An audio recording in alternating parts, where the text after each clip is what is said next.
right. How you doing, baby? You doing good? I'm doing good, man. This past weekend, I was at Terron Armstead's retirement party, and that was some cool vibes. He had Wynwood Walls shut down, as he called it, a career.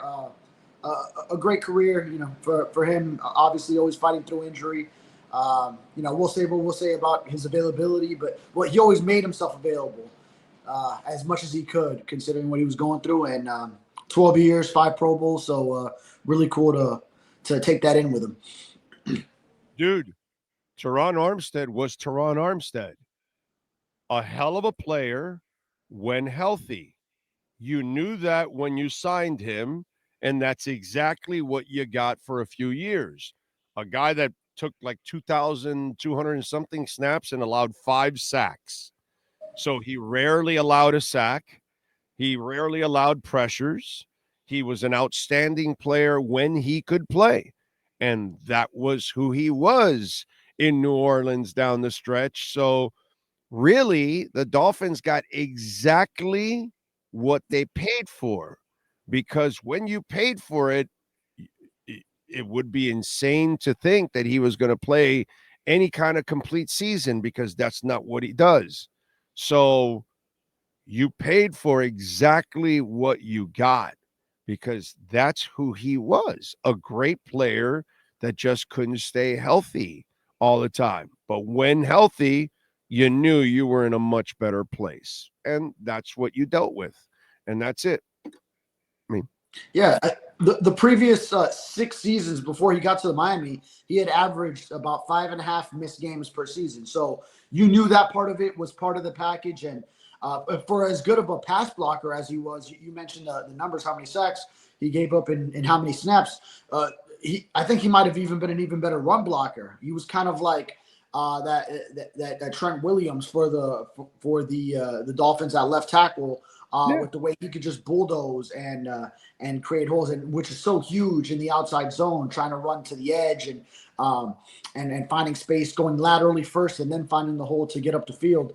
So when you could go in his direction to the left side, there was a lot of room that way. So, but yeah, I mean, great player, one available. Obviously, sometimes he was, or oftentimes he was dealing with injury, but boy, he would fight. He would fight through those injuries and do everything he could to make it to game day, because sometimes he was dealing with stuff that a lot of players wouldn't play through. Yeah, and could never play well with it, too. Yeah. He would play well with it. This is why they took the chance, because they knew he was a special person on top of a special talent. And so you knew you had the character behind the athlete, unlike, let's say, a Tyreek Hill, who you only have an athlete. You don't really have any character, any professionalism behind it. So that becomes the part that you can't count on. With this guy, you can count on him even at his worst moment.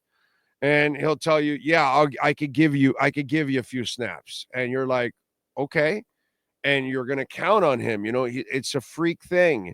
And that's why they were willing to take the chance. You know what I'm saying? But I mean, you think about it, for a team that's had so many problems trying to settle the offensive line, it was almost even worth the gamble, because you weren't that good anyway. So the few times you can have them available, it was a blessing for you, because you didn't have anybody like that on the line when he was playing. And so that's where, deal with the 11 games he was going to play and deal with the 6 games he was going to miss. That's just the way it goes. Oh, yeah. You think about the Dolphins' offensive line in 2021, the last year of Flores, when you had the George Godsey offense with Eric Studesville as co-offensive coordinator, Tua's second year, and yeah, you had no one to throw to for him. It was Devontae Parker and Mike Gesicki. And then you go to 2022, Jalen Waddle as a rookie. But then you get to 2022 and the transformation that Terron Armstead's instillment into that line made for that team was huge. And I remember that offseason, it was who was the other? There was another tackle that everyone wanted. Lyle Collins. Everyone wanted Lyle Collins, and then when they missed out on him in free agency, it was kind of like, oh shit, it's Terron Armstead or bust. And then sure enough, it went into the second week of free agency. Armstead was still weighing out his options as as probably that top tackle in that group. And sure enough, when he signed, that was a huge deal for the Dolphins. And in an offseason where they also traded for Tyreek Hill. So then that made it where Mike McDaniel's offense would have a lot of those two key pieces that he needed to then, have the starts that they had going 8-3 the 2022 season, 9-3 the following season, before obviously some late season failures both of those 2 years. And by the way, the retirement party also brought out the morons again, because like you called out Dov Kleinman for that whole thing about Tua being at a party and like not showing practice videos or something. Well, people were like, well, if Tua's not there, then I guess Terron didn't like it, and Tua was there and all that kind of stuff. It's just like anything to pick on Tua for any. You know what's the best part about it? The idiots that are complaining about Tua being at a party and enjoying his life a little bit in the offseason are the same idiots that are going to be complaining about whatever workout video he puts out anyways. When he puts out a workout video, they'll say, "Oh, that ball wasn't that impressive," or "What he did wasn't that good," or what. It's the same idiots, and it's amazing to me how people go out of their way to mention Tua in that moment if they don't see that he's there or not, or if that actually means anything, which he was there anyways, but it doesn't matter. But it's funny how the idiots come out for that kind of stuff, and I'm sure you saw some of that, because I know I saw one. Again, it just comes up on my timeline. I don't follow some fan that put it out, but he put some crap out there, and I just ripped the guy for being an idiot on that whole thing about not being there or whatever. It's just people are silly, dude. What are these people's expectations? Like on a Saturday night in early April, do they, when teams off season workouts are about to go in, start in late April, and then OTAs are in later May, and minicamp is in June. Like, you think right now these players need to be doing stuff? I mean, I understand, yes, workouts, like just keeping your body in place. Also, he's a quarterback, so it's not like, all right, I need him to be benching so many reps of 225 right now in April. It's just ridiculous. Like, these people have lives. They put so many hours into this for all the months that they have to for the season and for OTAs, minicamp, training camp, especially. Then let them enjoy their life a little bit when they finally have some months to themselves. So I don't get it. Like on a Saturday night, is he supposed to be out there with Tyreek Hill and Jalen Waddle at a dark park with the lights on, just throwing routes on air? I don't understand what these people expect from Tua or any athlete in the offseason. Yeah, to me, it's just absolutely silly watching that stuff. I just it just gets to a point where it's just absolutely ridiculous, overall. And they just look to complain about absolutely anything, especially with a kid that is as pro as it gets, as committed to the game. He's so committed that he does the stupid thing of throwing his body at doing anything because he's so committed. He's overcommitted, actually. That's the problem with Tua at times. He's overcommitted to this damn game. If anything, if you want to complain about something, it would be that. All right. What's it called? Draft-wise. What are you looking at, bro? Now at 13, anything changed this week? I always ask you every week to see what you're thinking. Has it changed at all? Yeah, I mean, my thought is what I've said is if you land one of those top 3 linemen, I would love it. Now, I was just looking at my colleague Chris Perkins' mock draft that he put out. It was published at sunsentinel.com on Monday morning. Now, in his mock draft, he's got those 3 linemen already off the board, which is Armand Membu, Will Campbell, and Kelvin Banks. So in that case, then, yeah, I would love what Perk himself put in his mock draft, which was for them to land Michigan cornerback Will Johnson.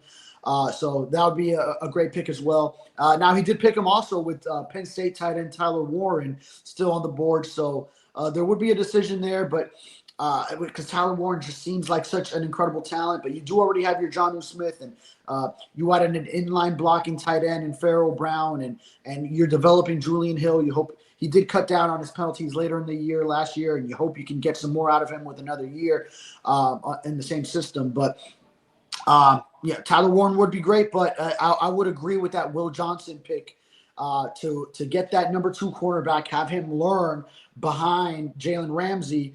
And in a system where other guys are moving around, Ramsey, the new safety, Fatu Melifanu can move around. Maybe you don't give him too much on his plate early on. Just cover the man in front of you, cover one side of the ball on the field, and then just let him, as possibly, aside from Travis Hunter, than the most talented cornerback. Travis Hunter, of course, plays both sides of the ball, but as far as just true corner, then that could be an elite talent that you're drafting there. So I would love that pick as well. Okay, all right. I think one of the linemen is going to be available. I think they'll drop. I think so. I think there's a lot of bullshit out there right now about different players. When it's all said and done, I think some other ones they'll end up taking other players that aren't going to be offensive linemen, and it'll push some of those guys back down a little bit.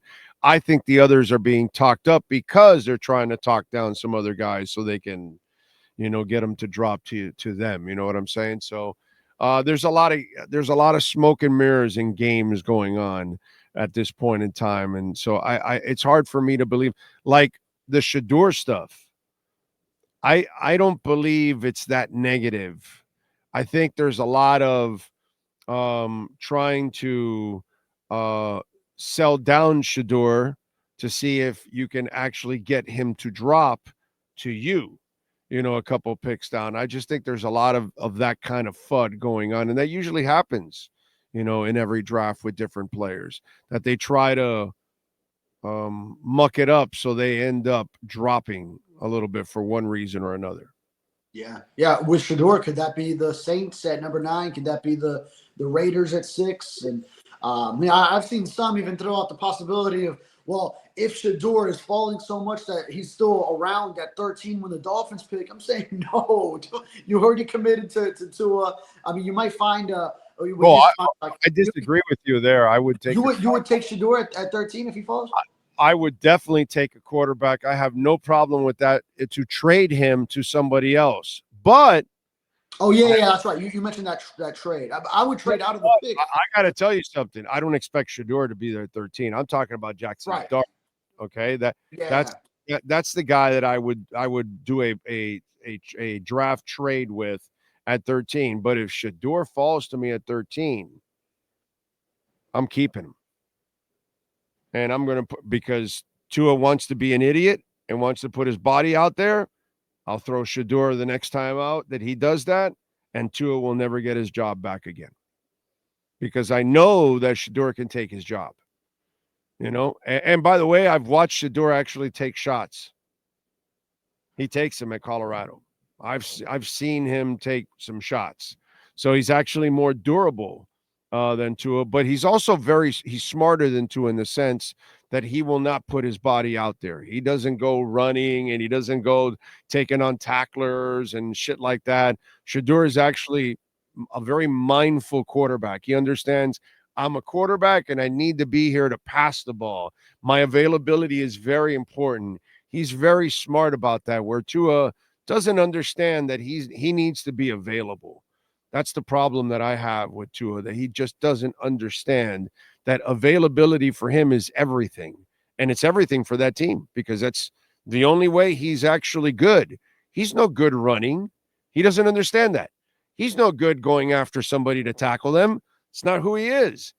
The only thing he's good at is passing. So do that, dude.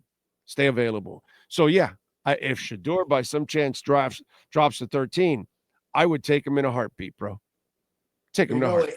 If that scenario played out where Shador was dropping to 13 and the Dolphins took him, then I think the only way that Chris Greer and Mike McDaniel could save their jobs is if Tua actually does then get hurt and Shador plays phenomenally coming in for him. If they take Shador and don't fill an offensive line need, maybe a cornerback, even a defensive tackle. If they don't use that pick to fill one of those needs and draft their best player available at one of those spots, then it would be grounds for termination to me, unless if Tua got hurt in the season and Shedeur came in and was sensational, and then everyone's like, okay, now that's the new future. It's all Shedeur, and kudos to Mike McDaniel and Chris Greer for drafting them, and they're gonna continue on their way and keep their jobs. But if that doesn't play out, then I think this duo needs to draft what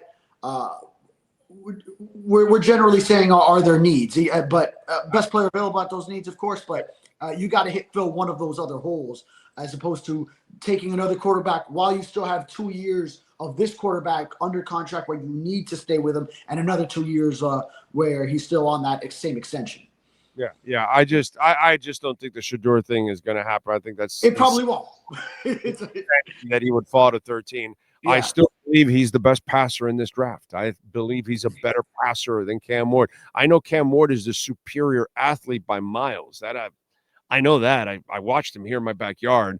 I still think Shedeur is a better passer than him. I think Shedeur understands passing better than Cam does. So we'll see what happens at the next level. I think a lot of people out there are, underestimating, or they're fudding it. They're creating fear, uncertainty, and doubt by throwing, BS stuff about the kid out there. I think he's going to, if you protect him and give him time to pass, I think Shedeur would be a hell of a quarterback for you, overall. Cam, I think, can be a hell of a quarterback too. The only thing I think that will stop Cam from being a hell of a quarterback is that crazy ass thing that he does, that the irresponsible stuff that he does, throwing across his body, forcing throws and all that. He cannot do that at the next level. He does that, that's going to be, I hope it's not a habitual thing. I hope it was just something he was doing here because he felt he could get away with it, but he's not going to be able to get away with it at the next level. And if that becomes habit, it'll be a problem for him big time. Yeah. He's got to rid himself of that habit, and through coaching and experience, and he probably has to learn the hard way sometimes. Maybe as a rookie, throw a few interceptions doing that, and then realizing, oh, that same throw, I got away with it in college. Even sometimes, of course, he did not, but just knowing that in college he was sometimes able to get through with it, but it's not going to happen. It's going to be much, much less likely to avoid an interception, making those throws in the NFL. So, yeah, I do see Shedeur. Like, I like the Tua comp for Shedeur. He's more of like the Tua true passer, can throw with some accuracy and anticipation. And Cam Ward, not saying he is Josh Allen, but he's more like the Josh Allen, where he's going to make a play and he can go spit it out there and show off talent on the move. But he's not a runner like Josh Allen. Yeah. So, I would not want to put he Cam. Can do some other things, playmaking at the quarterback position. Definitely. I would not suggest Cam be a runner like Josh Allen, because he will die out there in the open field. No, not that part. No. Josh Allen is a freak of all freaks because he's just so enormous, dude. It's crazy. What do you get? Have you talked to anybody in the building? Because they're not going to talk about it publicly, but all the stupid Tyreek stuff every week. No, as far as his social media antics, I mean, I can imagine a lot of people do get fed up with it, but that as far as I know right now, it's kind of just is what it is, status quo. But boy, I have heard rumblings that yes, people, maybe some players, yes, do get fed up with it. Like, wouldn't mind seeing him go, but obviously that's a decision above their pay grades. They're stuck with. I don't know how many times we have to tell people that they're stuck with him. I don't know why people don't understand that if they were tearing down the team and rebuilding, okay, that's when you can do this. But because they're stuck with him for this year, and because they're trying to save their jobs, they can't have a big ass $30 million hole in their salary cap where it doesn't take up a player space, or several players, by the way, because for $30 million, you might be able to get a few players.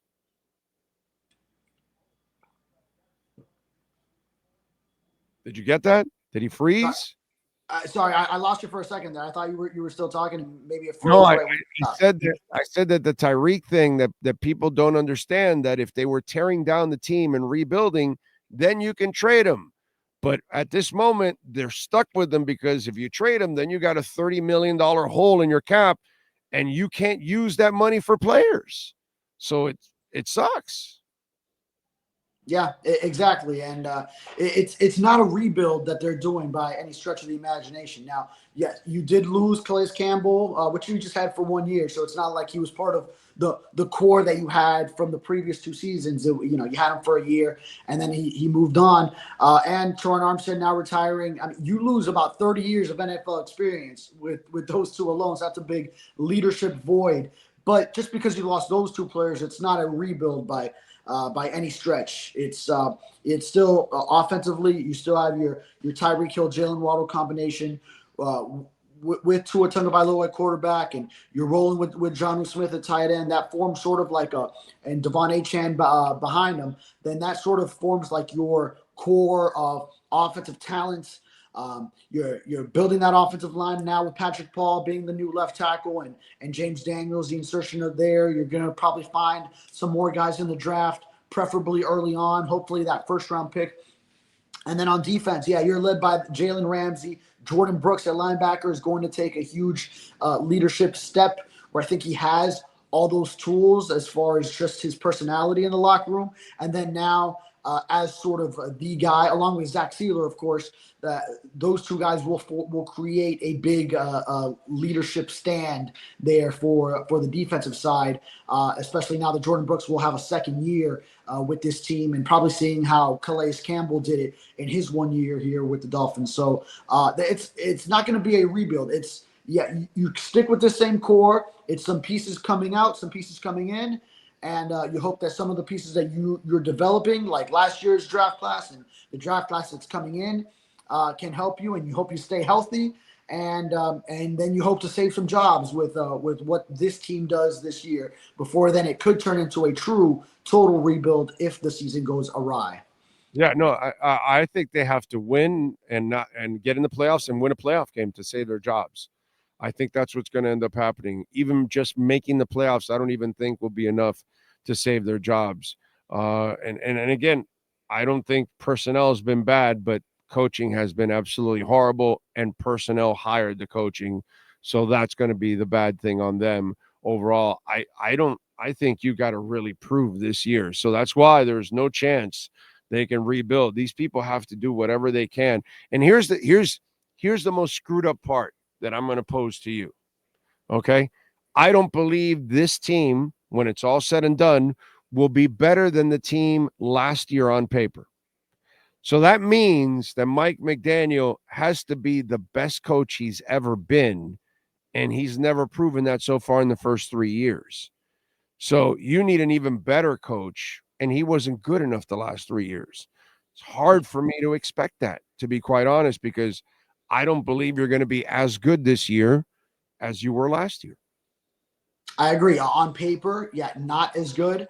And the other thing though that can save you is those 6 games Tua missed. If he's not missing as much time, then you can find some more wins that way. Along with, yes, you will need Mike McDaniel to do a better coaching job, or also for there to be some great talent development where, like, if Chop Robinson in year 2 turns into like an elite defensive player who is double-digit sacks, a Pro Bowler, that kind of player. If Patrick Paul at left tackle in his first full year as a starter is really showing signs that he's an incredible player, if Jalen Wright makes a huge leap as that spelling running back to Devon Achane, and maybe we never really see too much of Alexander Madison. He's just like a 3rd and 1, 4th and 1 goal line type of back because Jalen Wright is doing so well as the number 2.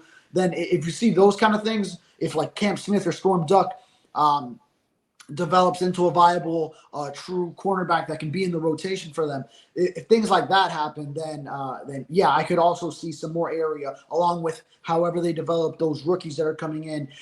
So that would be the one thing where I could say you don't need to give them an ultimatum to keep the job of one playoff win, where if you see a lot of like the future looks bright, if there are enough signs where the future is clearly bright, then I could see another scenario. But other than that, if they're not like hitting on most of those things, then yeah, you probably do need a playoff win with this veteran core this year for everyone to save their jobs. Patrick Paul is kind of he's the jack in the box, because we don't have nearly enough proof to know if he can do it or not. But bottom line is, he better do it. That's it. He better be the answer at left tackle when it's all said and done. If they plan on saving their jobs, if they plan on winning, Patrick Paul better be a success. Yep, because that was your plan right there for this moment that has now transpired. It was, all right, Terron Armstead was already flirting with the idea of retirement last year. So you draft Patrick Paul in the second round. You understand, you give him that 1 year to develop, learn behind Terron Armstead. Patrick Paul has taken the right approach that he felt even before Armstead did finally announce his retirement, that he wants to be the starter. He's striving to be the starter. He's been in Dolphins facilities all the time this offseason, this early part of the offseason when it's totally not required. It's offseason workouts. They don't start until later this month. And Patrick Paul has been there the last 2 months already, just working in the weight room, learning more of the offense, working with Butch Berry, offensive line coach. So I feel like he has the mentality and the mindset to do everything in his power to be that guy. And then now it's just a matter of, can he now develop all that raw talent, that size and those skills that he has, now turn it into being an NFL-ready, formulated left tackle to play in this league and be a starter and be someone who's reliable in that position. So he's got everything there for him, and now it's just time for him to do it. Let's hope so, my brother. Let's hope so. What are you working on in the Sentinel so folks can check you out? Yeah, I just wrote. So we are running our series of different positions, draft previews. Chris Perkins, he lays out some of the draft options at different positions. I lay out the Dolphins situation at those positions. We started with quarterback this morning in a story that was published. So I took it kind of like as a column for me in saying, in criticizing the Dolphins' backup quarterback move and Zach Wilson, saying this is a move where Mike McDaniel shows his passion for being a talent developer, but did it cloud his judgment in this case when a lot of us, myself included, wanted a more veteran backup quarterback to fill this pivotal role for the Dolphins, and instead he went the route of taking in a project with the hopes of developing him. So that's kind of my view on that. And then we're going to keep it going with running backs and so on as we analyze the Dolphins depth chart and then also draft options in these weeks leading up to draft day. All right, good stuff.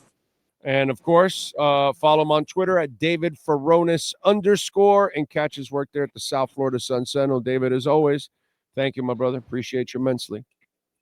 Yes, sir. Thank you. You got it. All right, Welt Rheaume. Thanks to Welt Rheaume. That's why this segment happens twice a week. And, of course, you can reach out to Jeff Welt and Daniel Rheaume. They are amazing. Not only are they amazing because they've been a proud sponsor of our program for many years now, but not only that, a lot of our listeners all throughout Florida, by the way, not just in South Florida, have called and are much better off because of it, with bankruptcy, homeowner property damage, condo damage, criminal defense, business owner claims, commercial litigation, personal injury. Any of these things happen to you, call my guys, Jeff Welt and Daniel Rheaume. The consultation is completely free, so you can explain your situation. They will listen, and they will tell you if you have a case or not. 954-966-4646.